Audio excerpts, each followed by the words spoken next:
question from the audience? Yes, thank you. When you were first diagnosed, was there a patient advocacy group available or that you became aware of?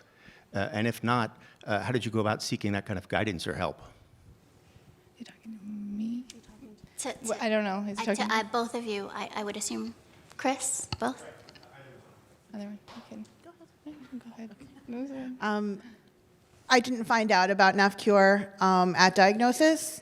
When our daughter was diagnosed, I did feel very alone, did feel very rare. And there was just nothing, no information about cures or light at the end of the tunnel. I mean, there were some, because the disease has a lot of components to it, so there were some that you could take the prednisone and you'd be fine. And I was like really hoping that that's what we were having and that the prednisone would work and she'd never have to deal with this again. And then one night I couldn't sleep and I started Googling again after, I didn't really Google much after that first Google. And then I started Googling again and NAFCure popped up. And I called, and Kelly Helm, who is our patient advocacy guru in Pennsylvania, she told me it was going to be okay.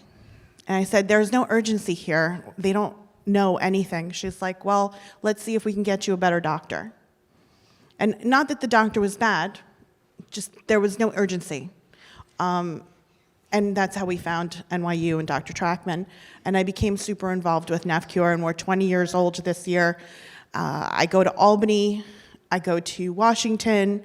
I am the weird kidney lady running up and down the halls of any government office, asking for money and asking for people to give me their kidneys. And that's another thing that you will find with diagnosis comes either you have the humor to deal with the diagnosis or you'll just cry every day. I'm not the professional crier from Curb Your Enthusiasm, although some people may think that.